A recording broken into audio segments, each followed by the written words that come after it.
On commence la semaine en pleine forme grâce à la Coupe de France. Elie est refait de passer au 8e avec le Racing Club de Strasbourg et moi je suis quand même un peu content que Rennes ait battu l'Olympique de Marseille au pénalty. Sans parler de Sochaux qui sont aussi en 8e de finale alors que le club a failli sombrer il y a quelques mois, on vous en parlait sur cette chaîne. Bref, la semaine va être belle. Bonjour ou bonsoir, nous sommes le lundi 22 janvier et c'est l'heure de l'actu réfractaire. À partir d'aujourd'hui d'ailleurs, ça va sortir à 19 h pour éviter d'être trop à la boue. De suite avec nos actus du jour et du week-end avec la lutte des agriculteurs français. On vous en avait parlé vendredi, un point de blocage a été installé à Carbonne sur l'autoroute entre Toulouse et Bayonne. Le point est toujours en place actuellement et la mobilisation s'est amplifiée dans le week-end, en particulier dans le sud-ouest. Les différents accès à Toulouse ont été bloqués dans le week-end. Et ce matin, tous les accès de la centrale nucléaire de Guelfech, dans le Tarn et Garonne, ont été bloqués. On a aussi appris vendredi dans la journée que la DREAL, la Direction Régionale de l'Environnement, de l'Aménagement et du Logement de Carcassonne, a été explosée avec le souffle d'une bombe par un groupe appelé le Comité d'Action Viticole. Les paysans menacent maintenant de boycotter le salon de l'agriculture qui aura lieu fin février et qui a un rayonnement international. Gabriel Attal devrait recevoir ce soir à 18 h les représentants de la FNSEA, donc on ne manquera pas de vous débriefer cela demain soir, donc abonne-toi si c'est pas le cas pour ne rien louper de cette affaire.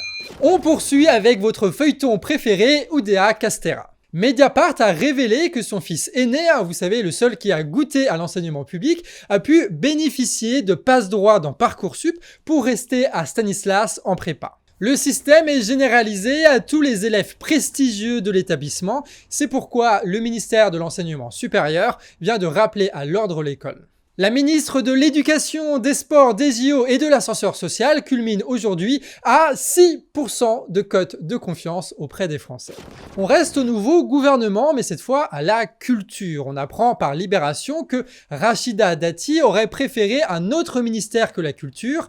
Ayant les dents qui raclent le parquet, elle a dû accepter ce petit accord pour s'assurer le soutien des macronistes pour la mairie de Paris en 2026. Ce qui ne présage rien de bon pour le monde de la culture. Après, si elle veut, elle peut aussi postuler au ministère du Logement, dont le siège reste vacant 12 jours après le remaniement, alors que des milliers d'enfants sont à la rue en ce moment en plein hiver. Au gouvernement toujours, nous avons Bruno Le Maire qui, grand seigneur qu'il est, n'a pas augmenté l'électricité de 10%, mais seulement, écoutez bien, de 9,8%. On s'incline donc devant la bonté de monsieur Le Maire qui nous offre ce beau cadeau. Alors pour être exact, cette augmentation, elle concerne les tarifs heure pleine, heure creuse. Pour les personnes bénéficiant du tarif de base, l'augmentation sera de 8,6%. Mais bon là, c'est bon, on en a marre. On en a parlé suffisamment de ce gouvernement là, donc passons la tête outre-Rhin. Ce week-end en Allemagne, ce sont 1,4 million de personnes qui ont manifesté contre l'extrême droite. La manifestation a été d'aussi grande ampleur suite aux révélations cocorico de Mediapart. On en avait parlé la semaine dernière des dirigeants de l'AfD, le parti d'extrême droite, ainsi que des membres du CDU, le parti conservateur, ainsi que des industriels allemands, se sont réunis en secret pour planifier la déportation de millions d'étrangers. En France aussi, on a manifesté contre l'extrême droite, ou du moins contre la loi Asile-Immigration. 150 000 personnes ont battu le pavé à travers l'Hexagone. Jeudi, la loi sera examinée au Conseil constitutionnel et plusieurs rassemblements sont d'ores et déjà appelés dans les grandes places des villes pour le soir même. On va passer maintenant au point culture et vous allez voir, on va rester dans le thème de l'asile et de l'immigration puisque début janvier, le film Moi, Capitaine est sorti et d'après Elie qui a écrit cette chronique, c'est un chef-d'œuvre. Il dépeint une épopée migratoire et ça sans verser dans le misérabilisme. L'histoire suit deux jeunes Sénégalais qui rêvent de devenir musiciens et qui prennent la route vers l'Europe pour ce faire. L'on va ainsi suivre leur traversée au Sahara, leur passage dans les camps en Libye et leur traversée de la Méditerranée. Le scénario s'inspire d'une histoire vraie, celle de Mamadou Kouassi. Le réalisateur a quant à lui indiqué que certaines choses ont dû être adoucies pour que tout ça soit supportable pour l'audience. Bref, foncez le voir, il est encore dans les salles obscures pour quelque temps. Allez, la semaine dernière, l'événement selon les journalistes mainstream, c'était la conférence de presse d'Emmanuel Macron, et donc on va parler de ça dans notre chronique hebdomadaire Critique Média, écrite par Emac. Mardi dernier, c'est à l'Élysée que le président de la République a organisé son rendez-vous devant 250 journalistes, dans une ambiance qui était très ORTF, mimant le dispositif du président de Gaulle. Il a parlé pendant 2 heures et a répondu à 25 questions. C'est la deuxième fois seulement en 7 ans de mandat que notre président, qui n'est pas accoutumier du concept de rendre des comptes, organise de telles conférences de presse. Et certaines des coulisses de ce moment ont été dévoilées dans un très bon article d'Arrêt sur Image intitulé « Des questions étaient connues d'avance ». Dans cet article, on apprend que des attachés de presse, donc des proches du président de la République, ont distribué la parole aux journalistes pendant la soirée, sauf qu'ils connaissaient certaines des questions qui allaient être posées. Selon un journaliste de 20 minutes présent sur place, les conseillers de presse du président ont demandé aux journalistes de leur envoyer les questions par SMS avant le début des paroles de Macron. Une journaliste de Reporter, Justine Guiton-Boussion, a même partagé la conversation qu'elle a eue par SMS.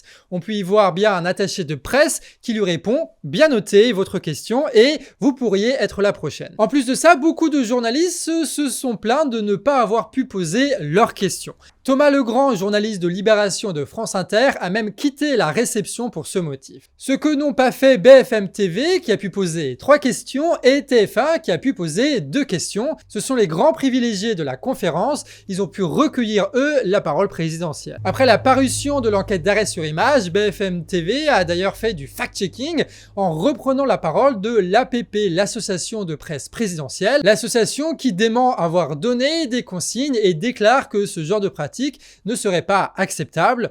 Le choix des journalistes par contre est nécessaire selon eux et revient à l'Élysée. Tiens, on a donc l'Élysée qui privilégie BFM et ensuite BFM qui défend l'Élysée. Bon, on va pas continuer le raisonnement, sinon ce serait complotiste. Il n'empêche que Arrêt sur Image donne des pistes sur l'explication du choix de tel ou tel journaliste. Il y aurait eu des négociations entre l'Élysée et certaines rédactions. Certains doivent passer un examen pour leurs questions par les équipes de l'Élysée, tandis que d'autres semblent déjà avoir la confiance du palais présidentiel. La question étant, comment est-ce qu'ils ont gagné une telle confiance? Un système de filtrage qui privilégie donc BFM ou TF1 et qui exclut Libération et Mediapart par exemple. Pourtant, ce sont 2 médias qui ont révélé les principaux jalons de l'affaire Amélie Oudéa-Castéra, la nouvelle ministre de l'Éducation, des Sports, des Jeux Olympiques et des baskets. Leurs questions auraient certainement été percutantes, notamment sur la question de l'homophobie et de l'anti-avortement du lycée Stanislas par exemple. Le Monde, Les Échos ou France Info ont fait le choix de faire un article simplement pour résumer ce que Emmanuel Macron a pu dire. Même chose sur YouTube avec Le Figaro ou l'Obs. En se réfugiant derrière une volonté de neutralité journalistique, l'analyse critique est réservée à quelques heures ou quelques jours plus tard dans des articles bien moins mis en avant. Un choix éditorial qui montre encore une fois que les têtes de rédaction refusent d'être en confrontation avec l'État et préfèrent en reproduire la propagande. En tout cas, les Français ont choisi leur camp car malgré la diffusion sur 8 chaînes de télévision en simultané, la grande messe présidentielle aurait été suivie par moins de 9 millions de personnes. La stratégie présidentielle de rareté des conférences de presse a donc échoué à faire accepter les réformes et la nouvelle équipe gouvernementale, et ce, malgré une propagande qui a battu son plein. Et c'est tout pour nous ce soir, mais ne vous inquiétez pas, ce n'est que la première actu réfractaire de la semaine, donc pas de panique. Rendez-vous demain à 19h pour la suite des aventures. N'hésitez pas à aller voir sur la chaîne Canard Réfractaire, on a publié pas mal de vidéos ces derniers temps, et si vous êtes en manque, et surtout, n'hésitez pas à nous partager sur les réseaux, c'est comme ça qu'on a pu avoir de bons chiffres la semaine dernière avec des vidéos qui étaient beaucoup regardées grâce à vous. Et ce travail-là est fait en toute indépendance grâce aux dons par Tipeee, donc si vous voulez nous financer, tout est en description. Et sur ce, on se dit à demain à 19h pour la prochaine Actu Réfractaire.